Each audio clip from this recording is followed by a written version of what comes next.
এই হচ্ছে মাধ্যমিক জীবনবিজ্ঞানের প্রশ্নপত্র।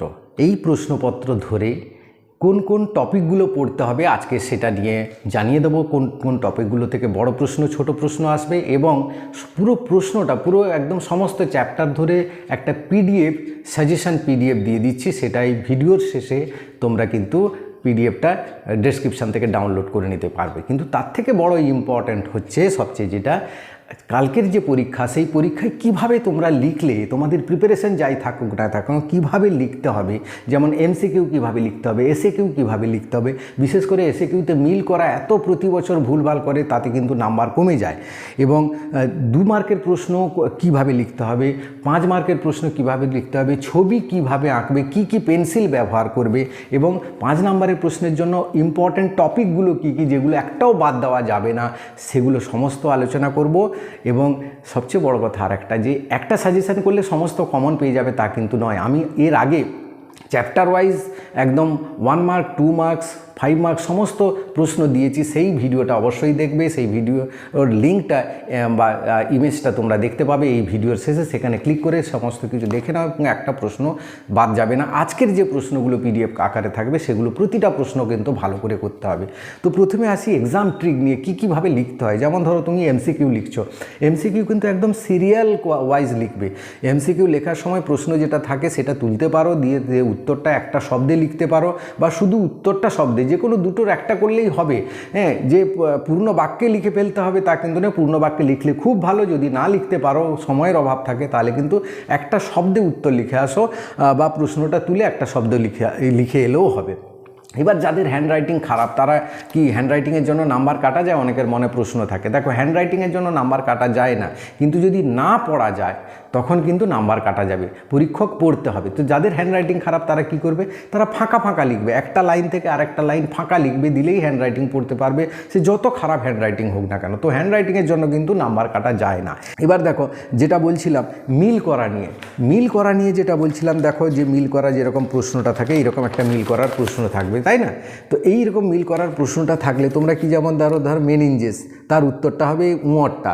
তো মেনিনজেস লিখে অনেকে উঁ লিখে দেয়, ওটা করো না। মেনিনজেস লিখে হাইফেন দিয়ে এই উঁর দাগের যে অপশানটা দেওয়া আছে সেইটা লিখবে তোমরা। হ্যাঁ, মিল করাতে সোজা সোজা লিখবে। অনেকে কি করে, এপাশের সঙ্গে এপাশে এইভাবে পেন দিয়ে ক্রস করে তুলে চালায়। এটা কিন্তু একদম বাজে প্রসেস, এটা একদম আনসাইন্টিফিক প্রসেস। এটাতে করতে যাবে না, এটা তোমার নাম্বার কমে যাবে। বোঝাই যায় না কোনটার সাথে কোনটা ম্যাচ করা আছে, এত ক্রস হয়ে যায়। তো অনেকগুলো ম্যাচ থাকে না, 5টা থাকে, তাই 5টা কিন্তু যে যার সোজা সোজা উত্তরটা লিখবে, এইভাবেই মিলটা করবে। এবার দেখো 2 মার্কের প্রশ্ন অনেকেই কেউ করে অনেক বড় উত্তর লিখে ফেলে, তাতে কিন্তু পরীক্ষক কিন্তু সন্তুষ্ট হন না, বরং অসন্তুষ্ট হন। 2 মার্কের বলা থাকে, আমাদের যে খাতা দেখার যে ইনস্ট্রাকশান আছে তাতে বলা থাকে 2টি পয়েন্টের বেশি লেখার দরকার নেই। এবার তোমার যদি মনে হচ্ছে একটা পয়েন্টে অসন্তুষ্ট, তোমার মন মানছে না, না এটা বোধহয় ভুল হতে পারে, তখন আরেকটা পয়েন্ট লিখতে পারো। 3টের বেশি কখনোই লিখতে যেও না। এবার 5 মার্কের প্রশ্নে আসি, সেখানে তো ছবি আঁকা থাকে। ছবি আঁকবে কি করবে? একটা লাইট পেন্সিল নেবে, যে 1B 2B এরকম টাইপের একটা পেন্সিল নেবে। সেই পেন্সিলটাই তুমি ছবিটা আস্তে করে হালকা করে আঁকবে, যাতে মুছতে গেলে ডার্ক না হয়ে যায়।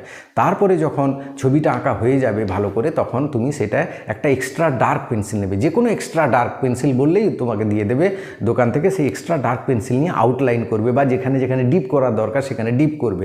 তারপর ওইটা পেন্সিলটাকে শুইয়ে দিয়ে একটু শেডিং করবে, যেখানে যেখানে শেডিং করা দরকার।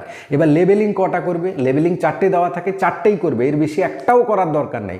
অনেকে কী করে, এটা 4টে লেবেলিং যে আছে, 2টো জানে না, তখন অন্যান্য লেবেলিংগুলো 8-10টা করে দেয়, তাতে একটাও নাম্বার কিন্তু বাড়ে না, বলে দিচ্ছি। তুমি 2টো জানো, সেই 2টো লেবেলিং করো, তারই নাম্বার পাবে। এক্সট্রা করে কোনো লাভ হয় না, এখানে কোনো নাম্বার দেওয়ার ইনস্ট্রাকশন থাকে না, বা নাম্বার আমরা দিতে পারি না। তো এইভাবে করবে। এবার 5 মার্কের প্রশ্নের জন্য কোন কোন জায়গাগুলো সবচেয়ে বেশি ইম্পর্ট্যান্ট সেগুলো বলে দিই। যেমন দেখো, 1 সংকর জনন পরীক্ষা এবং তার সূত্র দুটো, দ্বিসংকরের সূত্র, 1 সংকরের সূত্র দুটো ভালো করে করবে। থ্যালাসেমিয়া থেকে একটা বড় প্রশ্ন থাকবে, 3 মার্কের প্রশ্ন, এবং হিমোফিলিয়া থেকে একটা অঙ্ক থাকতে পারে, হ্যাঁ, নিউমেরিক্যাল থাকতে পারে। অক্সিন হরমোন থেকে একটা বড় প্রশ্ন থাকতে পারে, জিব্রেলিন বা অন্যান্য হরমোন থেকে ছোট প্রশ্ন থাকবে। জল দূষণ এবং শব্দ দূষণ, এই দুটো দূষণের থেকে একটা বড় প্রশ্ন থাকবে, এটা ভালো করে করবে। এবং বায়ু দূষণ থেকে ছোট ছোট প্রশ্ন থাকবে।